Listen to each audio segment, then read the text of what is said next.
agnostics, long-haired weirdos, short-haired weirdos, vandals, hooligans. The government, hug the government, love the government, hug the government, love the government, hug the government. Welcome to The Politics Guys, a place for bipartisan, rational, and civil debate on American politics and policy. I'm Michael Baranowski, a professor of political science at Northern Kentucky University. I am joined today by my conservative counterparts, Cleveland area attorney and defender of freedom, Jay Carson, and Good morning, Mike. And as well, a special late-breaking guest, Oklahoma Christian University political scientist Trey Orndorff. Thank you.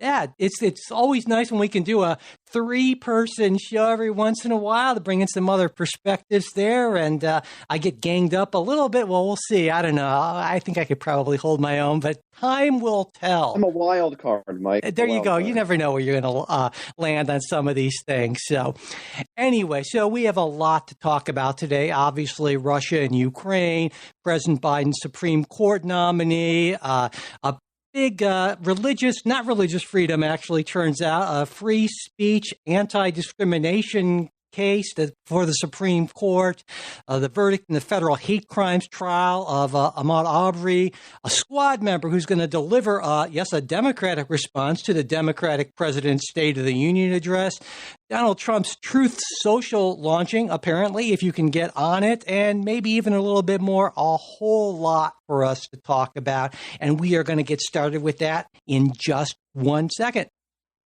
Let every nation know, whether it wishes us well or ill, that we shall pay any price, bear any burden, meet any hardship, support any friend, oppose any foe, to assure the survival and the success of liberty.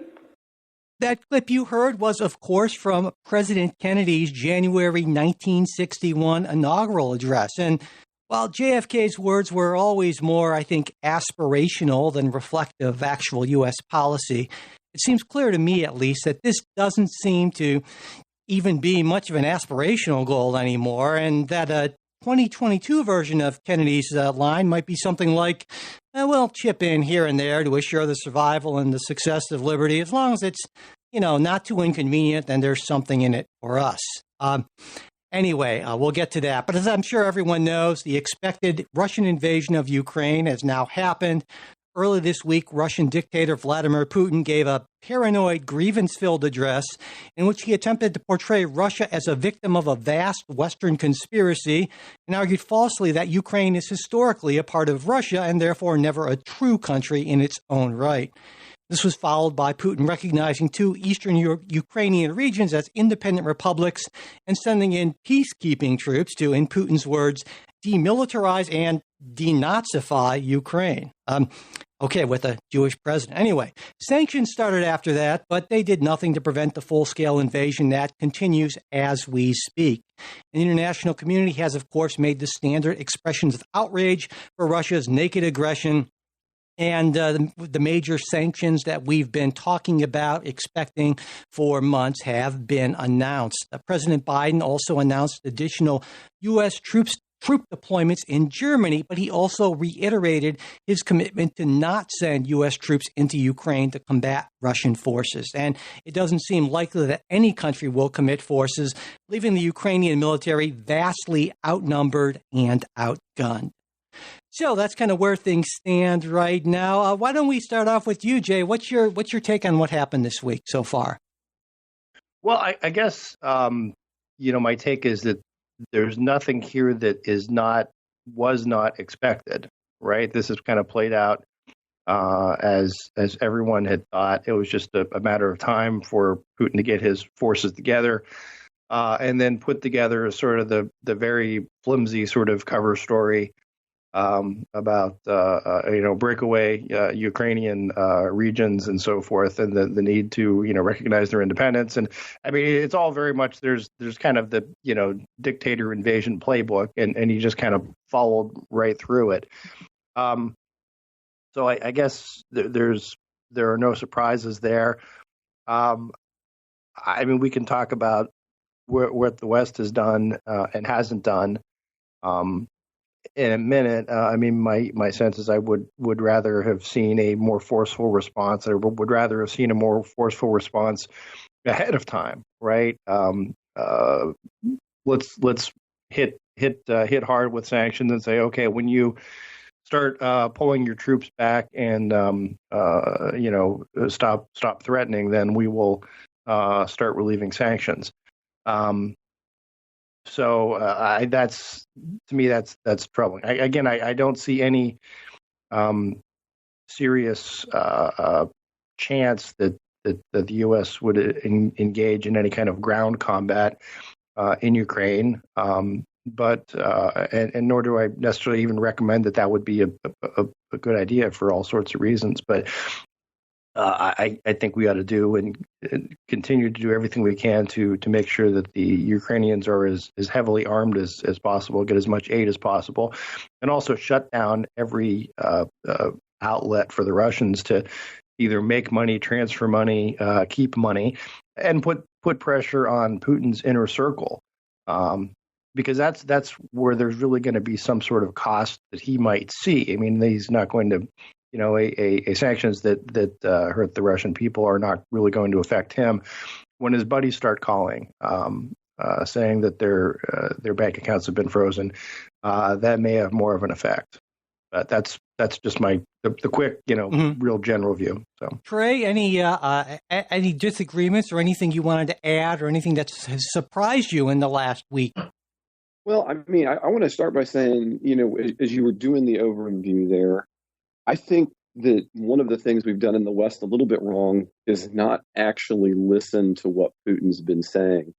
I think one of the mistakes we often make when we're analyzing the behavior of other countries in global politics is that we assume that dictators, when they are giving their so-called flimsy excuses, are not actually revealing things about their intentions in systematic ways. And I see in what Putin's talking about in those terms, he is making really highly nationalistic arguments that I think might help us explain what comes next, not just in the Ukraine, but in a broader way. And so the thing I would add here would be to say that I think there is some signaling from here for him for what's next, and then we can talk more about what ought to be the Western response. Yeah. My take on that, and Jay, you talked about sanctions and hitting hard, and I think we see there's a whole raft of sanctions, but I think it's most important to consider what we're not sanctioning. We're not sanctioning Russian energy because it's just too important to us. I mean, the sanctions that the West is willing to impose might cost Russia maybe 2-3% of their GDP over time, but that's a cost that Putin is willing to accept. That, and the cost of the death and injury to God knows how many Russian forces, Russian people, Ukrainian people, and a huge refugee crisis. Now, the West, on the other hand, isn't willing to accept anything close to that same military or economic cost, which is why we haven't even, kicked Russia out of the SWIFT system, financial transaction system. And so as for sanctioning Putin, specifically in his inner circle, they've had since 2014 to sanction-proof their assets, and it's going to be just a symbolic thing, if anything. So basically, the bottom line is Putin wants this more than we want to stop him, because any sanctions that would make really a damn bit of difference to Russia, that would change Putin's behavior, would impose costs on the West. And we've said, not only are we not going to, bear any burden or, meet any hardship, support any friend, oppose any foe, we're going to do basically the bare minimum to pretend that we actually care about Ukraine. We've just made call it a rational calculation, call it a whatever, that we are not willing to really risk anything economically or in any other way to support Ukraine. And hey, Ukraine, you're on your own. That's kind of my take on that. Yeah, and there also have been rumblings from the Biden State Department about that. Well, if we are continuing to provide arms during hostilities, does that somehow violate international law? Does that make us no longer a non-combatant? And sort of these questions about again, international legal niceties that I find to be really, really troubling because Putin's not concerned about the legal niceties, and if it almost looks as if we might be looking for a backdoor to say, geez, we'd love to help you, but some more. But gosh, our hands are tied. So international law, what are you going to do? Yeah, I mean, there was. Gentlemen, I'm so sorry, Mike. No, go ahead, Trey. I was saying one of the problems that I have about this conversation is like, well, what more? Why don't we have a broader set of sanctions? If you take a look at the scholarly literature on sanctions, though, they don't work. Right. As a matter of fact, if you go back to kind of the seminal study, which is Hoffer and Scott, I'm teaching global politics right now. We were talking about this semester. If you go back to that, they studied sanctions from 1914 to 1990. This is kind of the seminal work on it, and they find that it only works sometimes 34% of the time. When this was redone, it comes down into the 1% range. So even when you have kind of totally crippling sanctions, the kind of sanctions that Mike Pompeo talked about against Iran, which would the maximum pressure campaign is going to lead to people to rise up in regime change, there has actually never been a regime change in the face of economic sanctions or a major foreign policy change in the face of sanctions ever. Yeah, exactly. Germany 1933, but that's a different story. Well, I mean, we're not just talking about sanctions on some podunk country, right? We're talking about the world's 11th largest economy with, pretty significant backing from the world's second largest economy. And the fact of the matter is the larger the economy you're trying to sanction, and the more interconnected things are, the more knock-on effects there are. And so we can't hurt them significantly without hurting ourselves significantly. And that's just how it is. And so that's why especially sanctions aren't going to do anything but make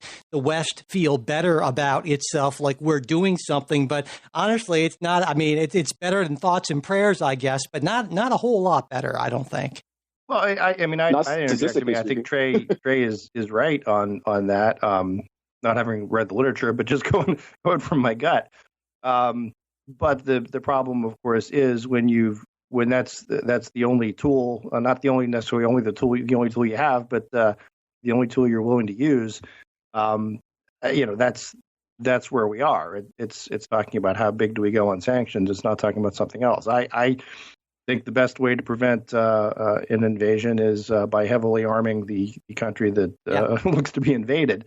But that ship has sailed at this point. So yeah, definitely. And one point I wanted to make, and it kind of gets to something you said earlier, Jay, is this is one of these instances where authoritarian regimes have a big advantage over democracies because Putin can, go to war and muzzle the media, what little independent-ish media there is, right, and basically crush any dissent. And there's the reason why we're not doing more is because no Western democracy has the public support to stop him, to do that sort of thing. And so that, I mean, it tends to be a lot easier to go to war if you're an authoritarian state. And so, Putin is pressing disadvantage. Not only that, but, and this is a point where I sort of agree with, it's weird to say, Donald Trump. He called Putin's action, very savvy and a genius move. And in a raw, amoral power politics sense, Trump is absolutely right here. Yeah. And so, I mean, he got some criticism, but I mean, I think it makes a lot of sense. Not only that, but, in terms of why Putin did what he did right now, I think in part you can make the argument that he sees that Europe is starting to diversify its energy sources. There's been a lot of talk, especially on the right in the U.S., about helping Europe get more liquefied natural gas from the United States. And so, for instance, Poland has been really active on this. They actually have a plan to end all reliance on Russian gas, I think sometime in 2022, in fact. And so, Russia, I think Putin felt like, well, I'm never going to have more economic leverage than I have now. And oh, by the way, have you seen what world energy prices are doing? So this is a perfect time, if you're ever going to do this.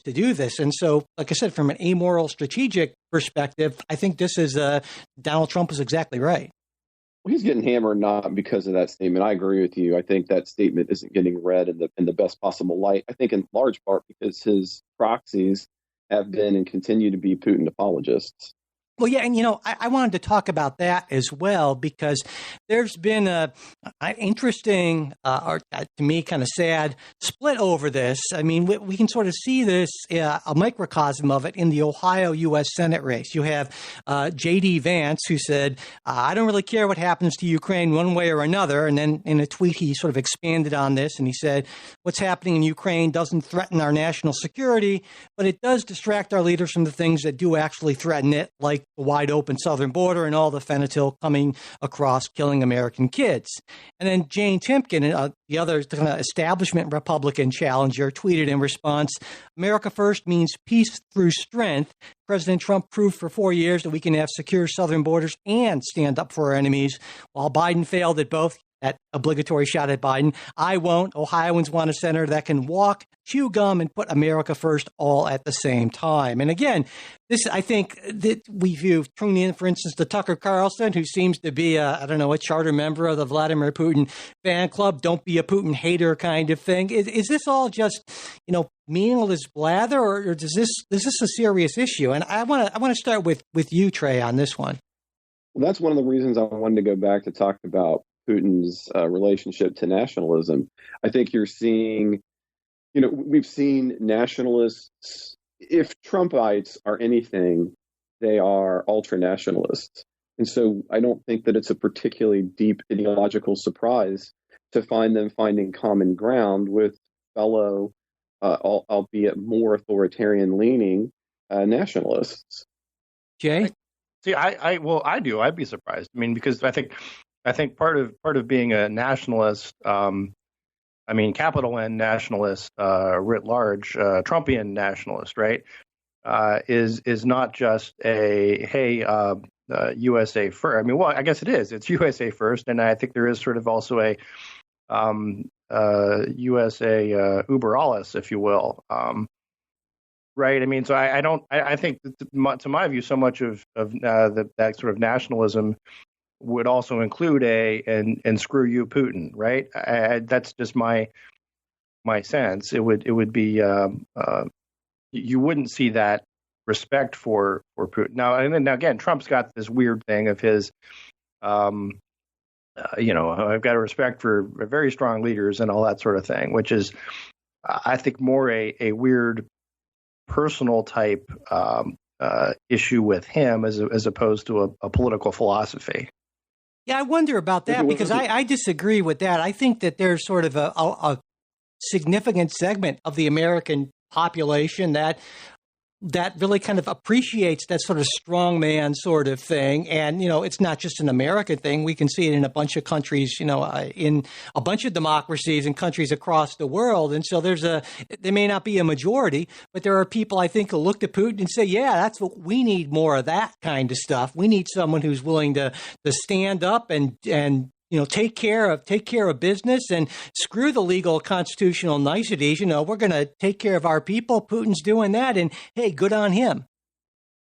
Well, I think so. I get sort of where you're coming from with that. But on the one hand, it's one thing to say, hey, look at these other countries. They put themselves first and they're not worried about the rest of the world. So we shouldn't be either. So I think that's right. I think that's a strong theme thinking on a lot of people on the right, but I don't think that necessarily transfers to, and therefore we support Putin, right? I think you can say, look, this is this guy gets away with it. Why can't we? It's more a matter of, I don't see it as admiration for Putin. I see it more as a wish for more toughness among our own candidates, if you will. I'm not sure that it's sort of, I'm trying to kind of split a hair here, but I think you know what I'm talking about. Yeah, I think some people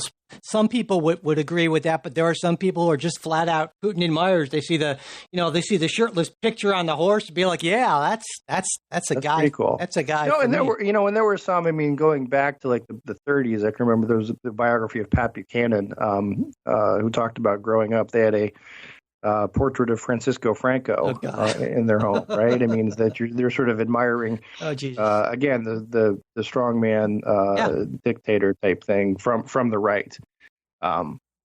Yeah, another thing I wanted to get into is we've been hearing a little bit about this in the last couple of weeks, the Budapest Memorandum of 1994. And of course, that was the agreement between the U.S., Great Britain, Russia, and Ukraine in return for Ukraine giving up its nuclear arsenal at that point, which it was. The weapons it had from the former Soviet Union was something like the third largest nuclear power in the world. All the signatory countries agreed to, in the words of the memorandum, refrain from the threat or use of force against the territorial integrity or political independence of Ukraine, as well as to refrain from economic coercion against Ukraine and to seek immediate UN Security Council action to provide assistance to Ukraine in the event of an act of aggression against the country. Now, pretty clearly, Russia has violated the Budapest Memorandum, but there's been some question about whether or not the U.S. actually has still kept its commitment. I wanted to get Trey. What do you think about that? Have we kept our commitment there, or not? I mean, yes to the letter, but it points to the broader international issue that we have, and that is, if you'll notice, the Budapest Memorandum basically said that the Security Council would take action if this is violated. And of course, we brought things to the Security Council, but our Security Council has permanent members that can veto things. Russia. And so, shockingly, Russia, vetoes it. So I think, what this goes to show is that we did not create the kind of post-World War II international organizations that we needed to, because no one was willing to let go of the balance of power theory. And instead, we just shoved it into the Security Council and pretended like the United Nations was going to be a depository of law. But really what it was a depository for law for smaller countries. And it didn't really fundamentally change anything when it came to those times, the major powers. And I'd like for us to kind of look also at what we think the longer term implications here are. I mentioned this beforehand already. There's a move to get a lot more liquefied natural gas to Europe. And I'm wondering if you guys think that this action is going to fundamentally change kind of the energy architecture, if you will, of Europe, with much more reliance, because you have to build up an infrastructure to deliquefy natural gas, and a lot of European countries haven't done that, certainly, to this point. I mentioned Poland as an example of one that has. Do you see this as being something that is going to move that along, or was that inevitable in the first place? And what do you think that might mean, I guess, geopolitically for Russia? Jay, what do you think? Well, I guess my first answer is I hope so. My second answer is I rather doubt it, because the problem that we've seen is this green paralysis type situation. Well, we're going to eliminate all these carbon sources, and we're going to be very virtuous, and we're not going to produce them here. We'll just get them from the slightly less virtuous Russians. So that's, to me, it's that's going to be a perennial problem. The idea perhaps was that, look, this is often the idea, right? That if you've got someone you're trading with and you have a good relationship with, the effects will be a general amelioration of relationships, and there'll be an incentive to get along, and democracies don't go to war, but when it's being run by a gangster like Putin, that's a different situation. And I guess if there was the failure to anticipate of what happens if this energy source of all the natural gas essentially falls in the hands of someone who is basically a gangster. That reminds me. There was a comment or a column by Tyler Cowen in Bloomberg this week, and he said, he tried to think about how Ronald Reagan would approach this. And he said, well, one thing about Ronald Reagan is that he understood that some people, some world leaders are just evil, and you have to sort of approach it from that standpoint. And this isn't just like a rational kind of, enlightened sort of guy. Putin is just like us, except he happens to run Russia instead of France or something like that. And, in thinking about that, I found it just almost bizarre in a way that Macron was running around last week saying, well, I have assurances that, Putin says he won't. And I thought, my God, is it possible that the president of France is that naive that he would actually think that? And it's sort of, I'm trying to figure out the three-dimensional chess version of that, but it sort of blew my mind that was even something that the man would say. I don't know. Trey, any thoughts on this? Well, I want to agree with Jay in part, and then disagree in part. I mean, if there is a group of individuals in Europe who just need to be hanging their heads in shame, it is the German Greens who pushed Germany from nuclear power. Yeah. Oh, amen. Right. Yep. I mean, that just a shame to themselves. So, I think on that part, we all need to be in agreement. Now, I think where I might have a shame disagreement there is, I think in general, trading creates, there's a lot of evidence to suggest that deep trading ties do decrease the probability of conflict, increase the connections that we have. The problem, though, is not just when you have a gangster who's in control, a la Putin, but when those kinds of ties are only at the superficial or at like singular levels. Andrea, I think that's exactly right. Okay, then we're on the same page then. Yeah. So that there is the problem. I guess we agree, actually, Jay. Well, and when the trade is so one-sided and you don't have other sort of cross-cultural things going on with it, right? When the only the only tie is this is our number one gas supplier who can turn off the gas at any time. Yeah, I think you're right. Those kind of cultural and other ties are really important. Absolutely. And we don't have that really. Russia's always been kind of apart in that sense. So, let's kind of look back or look forward to what we see as sort of other consequences aside from, the energy industry and so forth. And Trey, you mentioned the German Greens. Of course, there are a lot of folks on the left in the U.S. who have concerns about us expanding LNG supplies to Europe because we would like to, many folks on the left would like to see less fossil fuels in general. And I'm with you guys on this. While I want that to be the future as well. I don't think that in the immediate future that makes a whole lot of sense. But anyway, so yeah, we've talked before, Jay, about Taiwan, right? The U.S. has an agreement with Taiwan, but it's not a defense treaty, and it does not, and I'm thinking about the Budapest Memorandum here again, it doesn't guarantee that the U.S. will intervene militarily if Taiwan is attacked. It only says, and I read through it this week, it only says that the United States will consider any effort to determine the future of Taiwan by other than peaceful means, including by boycotts or embargoes, a threat to the peace and security of the Western Pacific area, and of grave concern to the United States. So some people have, talked about, well, China is watching this.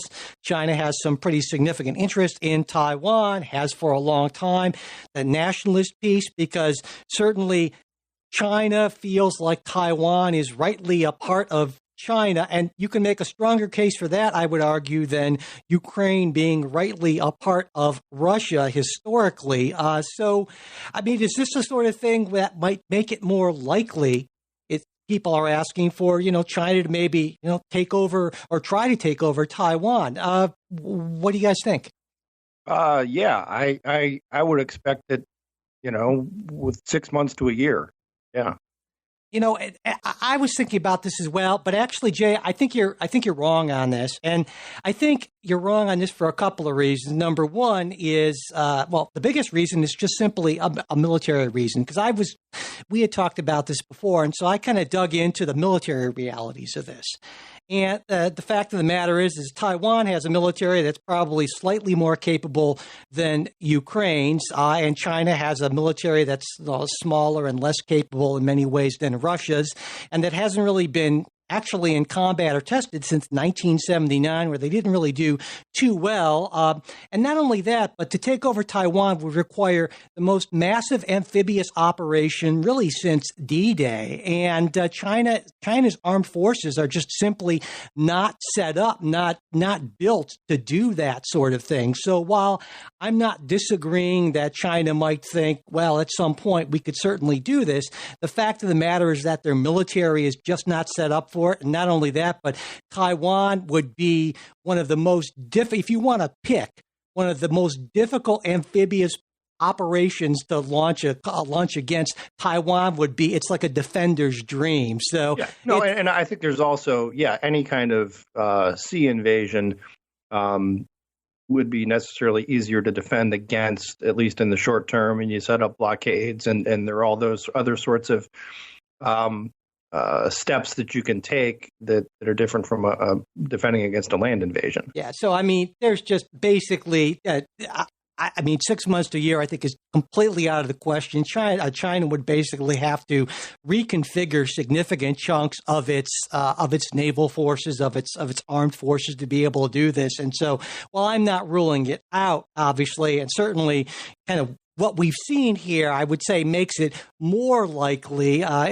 It's not the sort of thing that would happen for a while. And also, there's the fact that China is much more integrated in the world economy in ways that Russia just isn't. And so the calculation is much trickier for China than it is really for Russia. I mean, in some ways, and this goes back to, I think, 2012. During the 2012 presidential race, Mitt Romney said that he thought Russia was the number one strategic challenge or aggressor, whatever, to the United States. And Barack Obama mocked him, saying the 1980s called, they want their foreign policy back, that sort of thing. And, I think, though, Romney was right and was wrong. He was right in the sense that Russia tends to be more aggressive in that kind of outward way, because I think Putin and Russia recognize that they're a declining power.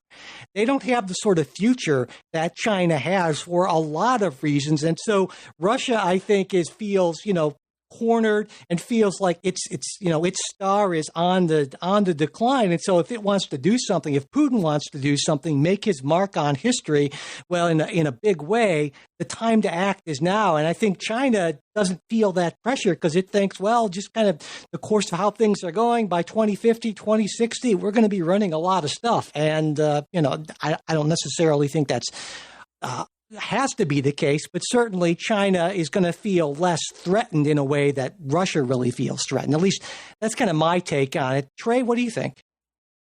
Yeah, I don't. Going back to our earlier conversation, the amount of deep connections that China has with trade with the United States and the rest of the world. I mean, that's one of the reasons I was not a fan of the Trump foreign policy to take away what would have been increased ties with Asia, because those would have been the kind of deep ties that would have precluded a lot of those possibilities. Yeah. So, I don't see that as being likely. And then just more strategically, when you take a look at the actions of China vis-a-vis Russia, if they really wanted to take those positions, now would be a wonderful time to, in some ways, back the Russian position. And they have not. I mean, they haven't exactly condemned it, but they certainly haven't used it as a justifiable launching point, which would be an easy thing to do if you were hoping in the short run to do something similar. And China has suggested that this is somehow the U.S.'s fault in a way, which is, a Russian invasion of Ukraine is the fault of the United States, and, wrap your head around that. But you're right. I mean, they haven't done that kind of really overt sort of thing. One final thing I wanted to talk about, and I'm sure we'll be coming back to this again and again in the weeks and months to come. Right now, as we are recording this on a Saturday morning, we see that Kiev is under siege, and it feels to me like it's only kind of a matter of time. And sort of how I see the future playing out here is that the Russian forces are going to sooner or later overwhelm Ukraine's defense forces, and that at some point in time there is going to be some sort of a puppet regime put into place in the name, again, of demilitarizing and kind of pushing out the Western puppets, and there will be resistance activity. But I think that over the next few years, then these sanctions are going to, these that aren't going to be very effective in the first place are going to start to sort of be pulled away here and there. And that in the end, Putin's basically going to have gotten what he wanted with with some repercussions. Certainly, we're talking about, an effect of a couple % of Russian GDP, but with no real repercussions for Putin or the people in power in Russia. Just once again, the big repercussions coming, I would say, from the people of Russia who, God, you got to feel for those folks for forever. They've suffered under horrifically bad, evil leaders. And once again, and of course, then there'll be the refugee crisis in this area. There's already reports of tens of thousands of people fleeing to Poland. And so a big mess. But in the end, Putin basically gets what he wants at a price that he's more than happy to pay. And that's kind of how I see this playing out over the next few years. And I wanted to know if either of you guys saw it any differently than that. Well, You go first, Jay. I think you're probably right. Sadly, I think that's probably correct. I guess my hope would be that this becomes more of a long-term Ukrainian resistance, right? That Russians get bogged down, and this becomes more and more costly than what Putin believed and what he promised. Likewise, I do think that the pressure we're going to exert on Putin is going to come from his inner circle, who might at some point say, Vlad, this is really bad for business. We're all suffering. You need to knock this off. I do think there will be some, sort of puppet regime installed and so forth. And I'm sadly, I think that our European allies are not going to push this. And everyone will start saying, "Oh, let's give peace a chance," and so forth. So I think you're probably right, but hopefully wrong. I mean, we can. I would hope that the United States and others are going to do what they can, covertly, to keep up any kind of resistance here. But if you look back, I'm thinking also, historically and of Hungary in 1956, Czechoslovakia in 1968. Those were a little bit different situations, right? Where those two countries were nominally on paper independent countries, but they really weren't at that time. Ukraine is actually an independent country. But still, what happened then was the West made all sorts of condemnations about what happened in Hungary and Czechoslovakia, and in the end did nothing. It did, however, sort of show the world who the Russians really were. Right. I think it's so many of folks who are apologists for Putin or Russia. Are going to have to backtrack at some point, and or they're going to have to own this, right? So I think there's that effect as well. Trey? Well, I'd like to add. So I agree, Jay, on the front that I can't see around the corner of what what Ukrainian resistance is. Based on that will determine whether that could be a potential quagmire for Russia or not, and how long and how costly. And I think that's the real cost, not the sanctions. The question will be what kind of continued resistance that there is, and how long does it actually take for them to control in a meaningful way militarily the area? Because again, as of Saturday morning, they still haven't yet done that. It's one thing. It's one thing to take that territory. It's another thing to kind of hold it and manage it and that sort of thing. So I think that's a good point, Trey. Absolutely. So I think it's hard to see around that corner. But I think the other portion here that we have to wonder about is, what is Putin's next move? I mean, is it just about the Ukraine or not? And again, that's why I started the segment by saying I think we need to talk and take a look at the nationalistic overtones of Putin, because what he sets up here seems to be a broader. And if we take his writing seriously, the first stage in what he argued needed to be a reconstitution of the greatest devastation of historic time, which was the collapse of the Soviet Union. Those are his words, right? So, his translated words, at least. I think that's part of what we have to ask ourselves as we're moving forward. I guess the part here where I might disagree a little bit is in the same way that I don't think the left ever really had to own up to its sympathy for the communist version of Russia. I don't think the American right is ever going to have to own up for its sympathy towards the Putin Russia. Neither side has. And so I wish that I could agree with you, Jay, that this will cause a reckoning in the United States about ideological positions, but I highly doubt it. And if anything, might embolden them. You know, I think in terms of Putin's ambitions, he's perfectly happy with having like a Belarus sort of situation, basically a client state sort of thing. Jay, you mentioned kind of, the independent countries that aren't in effect independent, right? And so I can certainly see, Georgia looks at this, it's like, okay, that's a pretty strong message basically, but I don't actually see any further military incursions because Putin gets what he wants without having to do that sort of thing. And so, to me, and maybe this is me being overly optimistic, I think it pretty much ends here militarily.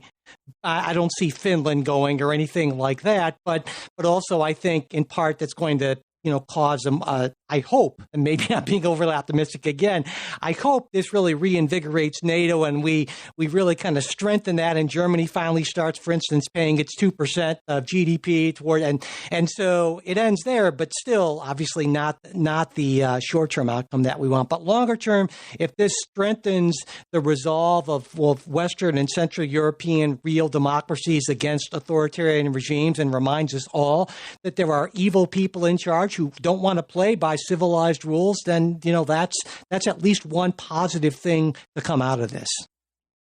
Yeah, I'm with you on the revitalized NATO. I think that's big, and that's something I should have mentioned. And I think we ought to look at fast tracking these countries that aren't NATO members to becoming NATO members. All right, so moving on, the other big news of this week is that on Friday, President Biden announced that he was nominating Ketanji Brown Jackson to replace retiring Supreme Court Justice Stephen Breyer. Jackson, she's 51 years old. She served on the D.C. Circuit Court of Appeals since June of 2021. And prior to that, she was a federal district court judge in the D.C. district from 2013 on until moving up to the appellate level. Now, this is probably the least surprising thing we've talked about in a while on the show, because Jackson was considered the front runner for the position really from the time that President Biden announced his intention to nominate a black woman. So, Jay, it seems to me, I want to get your take first. It seems to me that she checks all the boxes, standard boxes for a Supreme Court nominee, Harvard Law graduate, early 50s, appellate court judge, clerked for a Justice Breyer in this case, who she would be, basically it's sort of like it's right down the playbook. What are your thoughts? Yeah, I think that's probably right. My only thought would be, one of the other shortlisters had been Judge Michelle Childs, who was supported by both Jim Clyburn and Lindsey Graham. And when I say Lindsey Graham supported her, but I think he's certainly indicated that his non-opposition and that he thought highly of her. That would have been sort of the easier route, and I think Judge Childs was generally viewed as someone who was more moderate, more towards the middle. But Biden chose the progressive favorite, which is his right to do. So I don't see anything really shocking or surprising here. I think the hearings will be, I don't expect a big Republican resistance. I think she'll get asked some tough questions at confirmation, obviously, but I think they will be ideological. There was not going to be sort of any kind of character assassination attempt, and nor should there be. So I think that's how it goes. I think she ends up probably getting a couple Republican votes as things progress. But again, there's a long way to go still. But that's my my take. I do think, again, I'll reiterate the whole idea, and I saw the video of President Biden calling her, telling her he was going to nominate her, and again was sort of just deeply, I don't know, I just got this really feeling of he calls up and he says, well, I'm appointing you, and because I think the Supreme Court should look like America.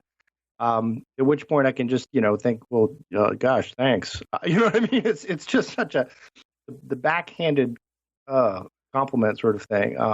And also I just would point out the disingenuousness of Joe Biden, his big concern that the Supreme Court looked like America now, when George Bush had at one time floated the idea of nominating Judge Rogers Brown. Back at the Supreme Court, and Biden promised a filibuster against her because of that. So, again, I don't think he, or at least he didn't particularly care that the Supreme Court looked like America back then. So that's my take. I really wish I wish we could get away from this whole racial leading the part. And this is sort of all the stuff I said a couple weeks ago, so I don't know that I need to repeat it again. But it's one thing to say, hey, I've got a great candidate here, and she's an African American woman, and hey, that's a bonus. It's something else entirely to say, I'm going to pick someone of this race and this gender. Just because that's what I that's my number one criteria. And we've kind of had at least a version of this discussion for when we knew that the nominee was going to be a black woman. I mean, I don't see it that way, because I think there are just so many incredibly qualified people of pretty much any race and gender that you can say that. And like I said, she ticks all the boxes. She's going to be just great. I don't have a problem with that. I don't think it's a backhanded compliment at all. My one concern is when we talk about, diversity, we tend to talk about racial and gender diversity. When I look at the court, it's basically like, well, you got your diversity, you got your Harvard people, and you got your Yale people, and then your weird Notre Dame law school person. But I mean, this isn't diversity in any kind of viewpoint sense. These are people who have gone through almost the exact same system, the exact same steps. If this is not a court that looks like America, we can debate whether or not that's a good thing or a bad thing, but I think it's sort of a disingenuous sort of argument. These people, regardless of race, gender, or anything, they have so much more in common with their sort of insular judicial ladder kind of upbringing to regular Americans. That anyway, Trey, what are your thoughts? Well, I mean, you actually hit one of the things that I wanted to talk about. I mean, the truth of the matter is, right, when you started, you said she ticks all the boxes. And of course he's got to tick all the boxes this go round, because otherwise it would be a brouhaha. I mean, could you imagine if he nominated a black woman who hadn't been from Harvard? It would have been the end of the world. Well, again, he had that option with Childs, who went to state school. And again had some bipartisan backing. The left would not have gotten, once it came in, there had been zero backing, zero. Well, I don't know about that, but today who doesn't check these boxes. But I do think, when we talk about Republican backing, I disagree with you, Jay, on this. I mean, I think if we take a look at Childs she was going to be nominated for a appellate court position, but then that was put on hold with Breyer's retirement. And so when we take a look at, I think the best kind of indicator is appellate court nomination votes to confirm in the Senate, because that's a very different thing. It's a lot easier to get kind of bipartisan support for a district court judge. And so we don't really know as much about support for Childs, just because she didn't have to run through that gauntlet that Jackson did not even a year ago, right? And when she did run through that gauntlet, she got 3 Republican senators who voted for her, and that was Collins, Murkowski, and Lindsey Graham. I think Lindsey Graham absolutely drops out. He will not support her for the Supreme Court. And I think maybe if I think the biggest, the most likely outcome is maybe one Republican vote, Collins or Murkowski, but I wouldn't be surprised if there are no Republican votes to support her, because the standard argument is, well, it's one thing to support this person for an appellate court, but certainly when we're looking at the Supreme Court, there's a higher standard, and so I can't. Yeah, that's I don't think that's a frivolous argument. No, but I'm saying it's also a very convenient argument as well. Yeah. So I mean, my prediction is that at most there will be one Republican vote in support of her, and I would be willing to bet maybe zero. But you disagree, I guess. I think she gets a handful. A handful. So even though she got 3, you must have a small hand. I don't know, a Donald Trump-sized hand, because I mean, because if she if she only got, you're gonna let that go, sir? Well, if she only got here's my point. Where's the little Mike? Ouch! No, here's my point. Sorry, I retract. But here's my point. If she only got 3 votes for an appellate court position, I don't see how she gets 3 votes or more for a Supreme Court position. That's what I'm saying. Well, what do you think? Yeah. No, but that's what I'm saying. I think the margin is, when I say a handful, I mean that's like 3 or so. I mean, okay. So I would say, maybe she gets them, maybe she doesn't. Listen, if you give me 3 M&Ms and call it a handful. There you go. That's what I'm talking about. I'm going to have a problem. So it's a semantic thing. You're saying she maybe gets a couple, basically. Yeah. Okay, There you go. A couple or a Donald Trump handful. Gotcha. All right. Okay. So yeah, I don't really see this. To me, there's not I guess I would say there's not a whole lot to talk about here. People have talked about her background as a public defender, and I think that's great. But again, I felt like I knew what we were going to be getting with a Biden nominee. And I can sort of see how this is all playing out. And I think she's going to be a great justice. At least I would be happy. You know, I certainly would have been happy picking her as president. I think she'll do exactly what folks on the left hope she will do on the court, and that it's going to be a bitter process with almost no Republican support. But yeah, she'll be confirmed, and it's all good. That's kind of how I think Republicans are going to look at this, or they ought to look at this, is this the hill you want to fight on? And I just don't think it is.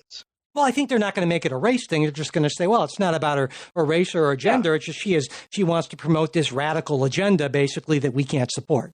That's, I think, going to be that's how it works these days, right?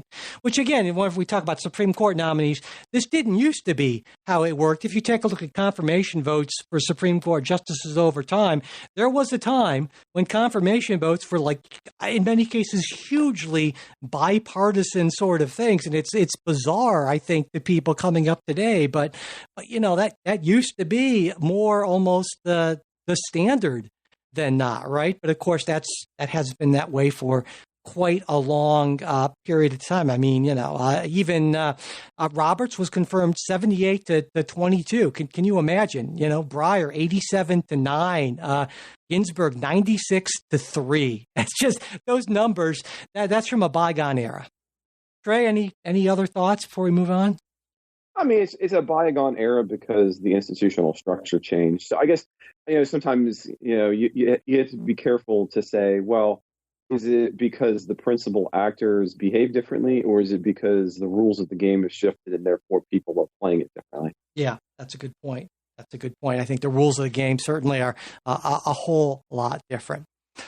All right. Well, we will we will continue to talk about this as Judge Jackson's nomination goes through the process. But for now, we will end our non-supporter our ad-supported segment at this point. But if you are a Politics Guys supporter, the rest of the episode is coming right up.